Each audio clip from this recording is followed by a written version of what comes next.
네, 오늘은 제가 2019년 8월달 인터뷰하고 2019년 11월 초 인터뷰, 그러니까 10월달에 인터뷰를 했겠네요. 그러니까 8월과 10월 인터뷰 내용에 나오는 제가 그때 뭐라고 했는지. 자, 이 인터뷰를 할 때가 제가 어느 정도 펀딩이 됐을 때냐면 5억 정도가 펀딩이 됐을 때고, 이 11월 달이 한 15억 정도가 펀딩이 됐을 때예요. 그러니까 지금은 350억, 원래는 370억이었는데 20억 정도는 환불이 됐다고 보고 중간에 그만둔 사람도 있으니까 350억이죠 지금은. 이건 5억일 때, 5억일 때. 2019년 8월 그때 한 5억 정도의 펀딩이 됐을 때 제가 뭐라고 했느냐 한번 보게요.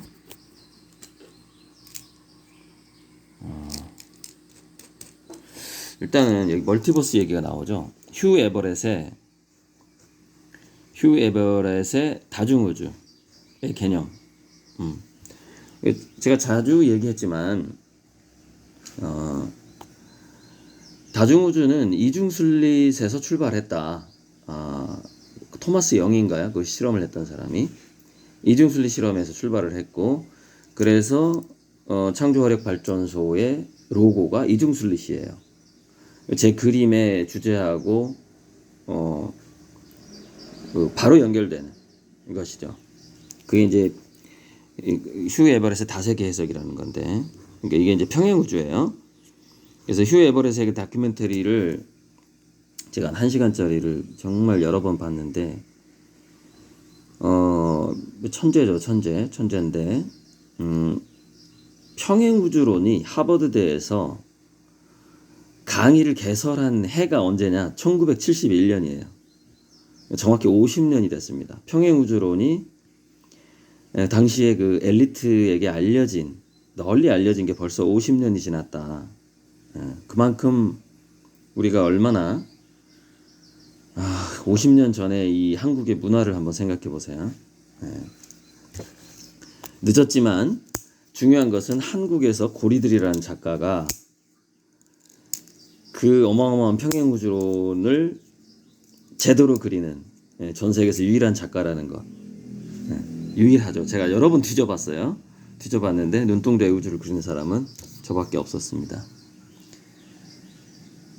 자, 그래서 여기서 보면은 이제 좀 어렵네 이 인터뷰는. 그때는 이제 하이젠베르크의 불확정성 원리, 슈레딩거의 고양이 이론으로부터 관찰자 자신도 평행우주의 구성원이며 나를 다각적 알터 에고로 보는 개념을 표현하게 되었다. 이게 제 그림의 이제 그 배경을. 그리고 이제 이렇게 나오네. 아인슈타인이 상대성 이론을 발표하던 시기에 입체파 큐비즘의 대표 주자가 된 피카소가 공존했듯이 다세계 해석을 한 휴 에버렛의 평행우주론을 가장 잘 재현하는 동시대 작가가 바로 자신이라고 말한다. 그게 바로 저죠. 그래서 건너뛰고 한국의 다빈치 얘기도 나오고. 고 작가는 예술적 상상력과 경제 경영의 접점을 찾아 조만간 개인과 갤러리 사이에 은행이 존재하는 구조를 만들 것이라고 한다. 이게 이제 담보대출 은행이죠. 이게 이제 그림이 기축통화의 본위로 바뀌어가는 이제 그 작업을 제가 들어가는 거죠. 물론 저 말고도 비슷한 시도를 하는 사람들이 많이 있고, 저랑 만나게 될 건데, 저한테 아마 흡수될 겁니다. 그런 어떤 시도들이. 자, 그림을 통해 창조성은 물론 예술로 생긴 재화의 선량한 순환의 긍정적 효과를 담대하게 펼칠 고 작가의 도전을 응원한다. 이때는 이제 주로 좀 이론적으로 많이 얘기를 펼쳤네요. 평행우주론 얘기, 멀티버스 얘기가 많이 나오면서 그때 전주 그 터미널, 시외버스 터미널 옆에 한샘 인테리어 지하 작업실을 쓸 때 모습입니다. 자, 넘어가고요. 자, 2019년 11월엔 또 제가 뭐라고 했을까요? 서울문화투데이. 아무튼 서울문화투데이인데 제가 표지에 이렇게 나왔죠. 여기 보면은 잠시 화력발전소란 얘기가 나오는데, 이게 창조화력발전소가 이게 영국의 테이트 모던이라는 미술관이 원래 화력발전소였는데, 저도 한국에서 이런 일이 계속 생겨야 된다라는 생각을 했고, 그래서 창조화력발전소라는 이름으로 화력발전소가 그림을 그리는 예술가들이 모이는 곳이 한국에서도 그런 일이 생겨야 된다는 생각을 그때 했었고, 창조화력발전소 그 상표를 낼 때, 그다음에 창조력과 조화력이 문명에 있어서, 지속적 문명 가능성에 있어서 두 가지가 꼭 필요한데, 그것은 바로 창조력과 조화력이다. 그래서 이제 창조화력발전소가 이름을 상표 등록을 하게 된 거고요. 자, 이제 쭉 읽어보고 마무리를 할게요. 이제 이 그림은 제 사촌 여동생한테 당시에 아주 한 10몇 년 전에 50만 원에 팔았던 그림인데, 친척한테 그림을 파는 이유는 다시 사오기 위해서죠. 그럼 이걸 제가 내년에 다시 사올 건데 한 2천만 원을 줄 것 같습니다. 50만 원에 팔았다가 2천만 원 주고 사올 것 같아요. 이 그림 꼭 제가 필요하고, 그래서 친척한테 판 거죠. 왜냐면은 이 기법이 이 대상 받았던 중앙 비엔날레에서 대상 받았던 작품과 같은 기법이에요. 이거는 지금 현재 삼성문화재단에 가 있잖아요.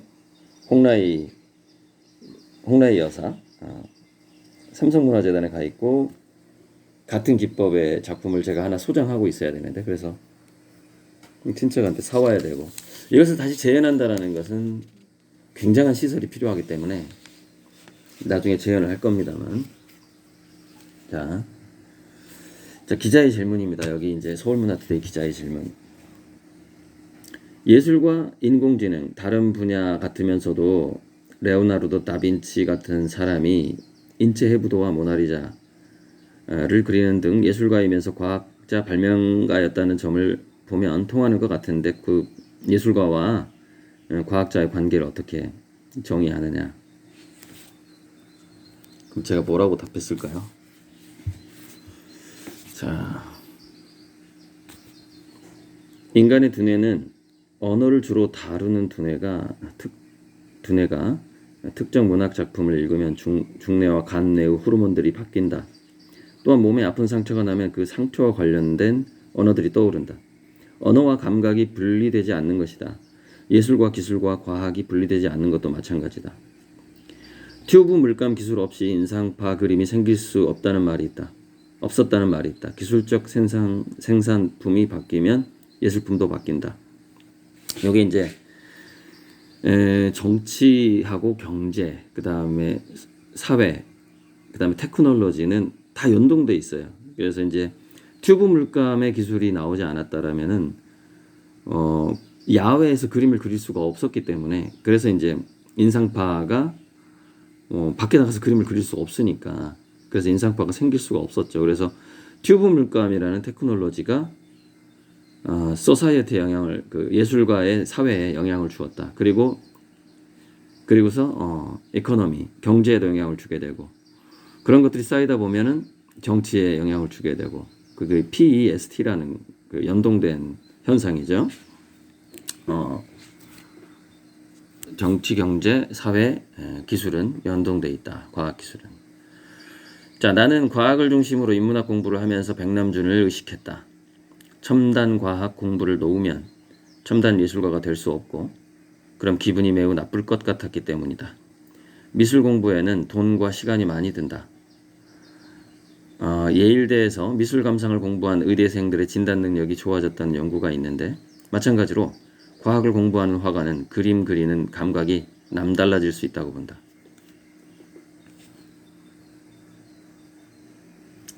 예술은 새롭게, 이게 기자의 질문입니다. 예술은 새롭게 창조하는 것이고, 과학은 기존의 것에서 발견하는 것이라는 틀에서 보면 전혀 다른 건 아닌가요? 제 대답이죠. 과학에는 연역적 가설이 있다. 절대 기존의 틀 속에서 귀납적으로 발전하는 것이 아니다. 그 연역적 가설은 토마스 쿤 덕의 패러다임이라는 말로 대체되었다. 과학 대부분도 기본적 틀을 깨는 패러다임을 잉태하고 가설을 상정한 이후 발전한다. 반면 예술은 오히려 이것저것 행하다가 새로운 예술이 나오기에 오히려 귀납적이다. 생각을 다루는 것은 연역적이기 쉽고 물질을 다루는 것이 더 귀납적이다. 예술과 과학으로 구분하는 것보다는 생각을 더 다루는 행위인가 물질을 더 다루는가 이렇게 구분하면서 예술가인지 과학자인지를 잊어버릴 필요가 있다. 예술과 과학 두 분야는 늘 상보적이다. 굉장히 제가 읽어봐도 굉장히 생각이 잘 정리되어 있는 답들이 나가고 있습니다. 인공지능과 미래인문학을 통해 세상에 어떤 화두를 던지고 싶었는지 이 책이죠.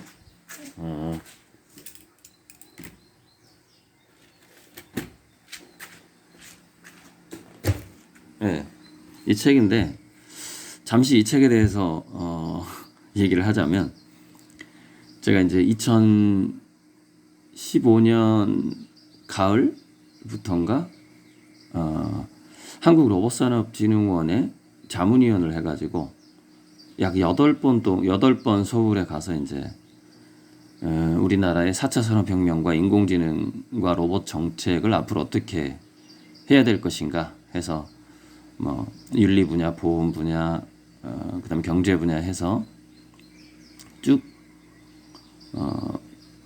그때 몇 명이 모였던가 한 6명 이렇게 모여서 자문위를 1년간 진행을 했어요.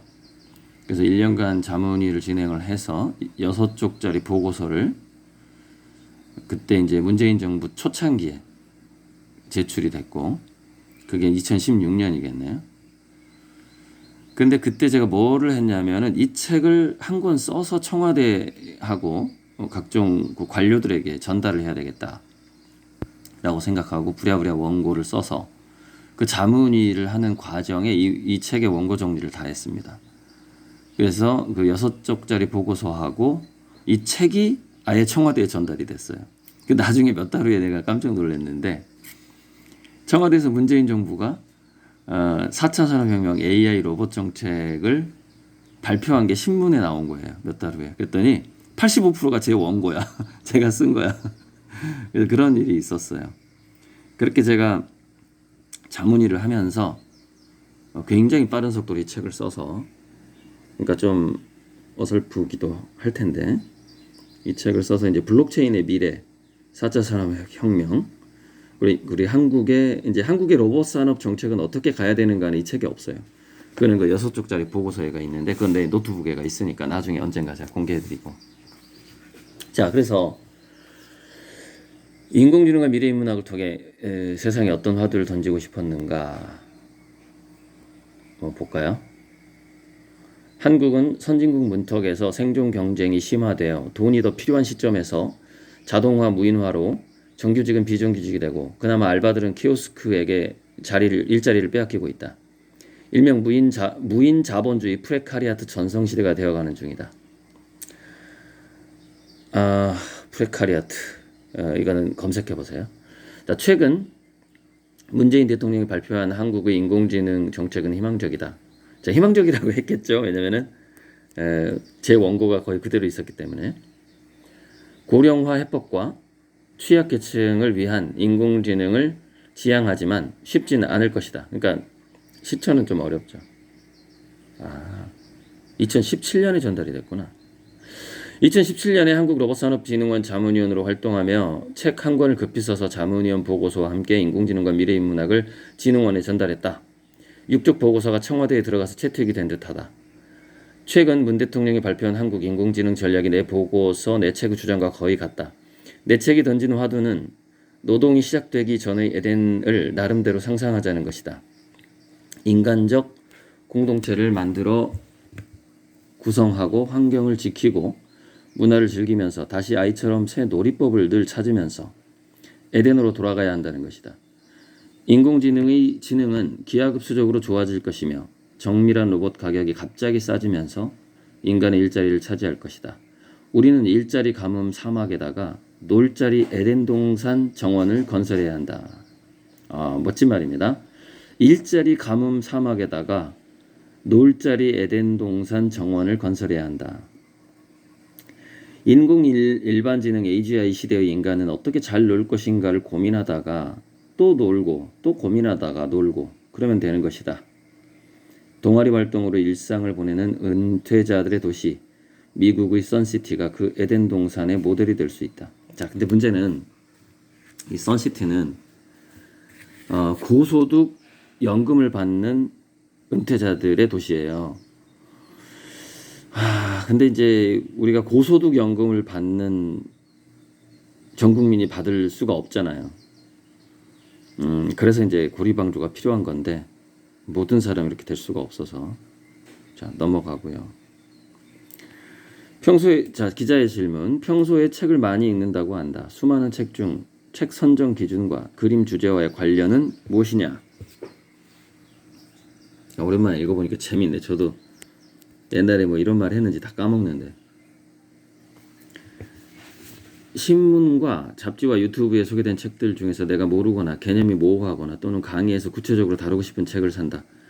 대중 강의는 많이 줄어들어서 매월 1회 정도만 꾸준히 한다. 강의는 저자 강연이라서 내 책들을 주제로 하니까 뇌과학과 미래학 강의가 많다. 내 그림의 주제는 요즘 유행어에 가까운 양자물리학 평형우주론이다. 그림 주제는 우주의 구조나 우주의 시작과 끝에 대한 호기심에서 출발했다. 우주의 시작과 끝 사이에 우리 인간이 있다. 그래서 생명의 기원과 생각의 기원, 언어의 기원들에 관심이 많다. 생명에 관한 공부는 뇌과학으로 이어졌고 생각과 문명에 관한 공부는 미래학으로 이어졌다. 내 그림이 눈동자의 우주 전체를 그리는 이유는 관찰자가 보는 순간 우주가 존재하는 바로 그 모습이다. 평행우주나 관찰자 효과 등은 요즘 영상으로 쉽게 설명하는 사람들이 많다. 그걸 참고하라 이거죠. 자, 또 질문. 삶답게 살고자 애쓰는 것이 예술이라고 정의했는데 여기서 애쓰는 것 중 가장 집중하는 것과 본인이 예술가로서 추구하는 것은 무엇인가? 제 이제 멘토들이 나오네요.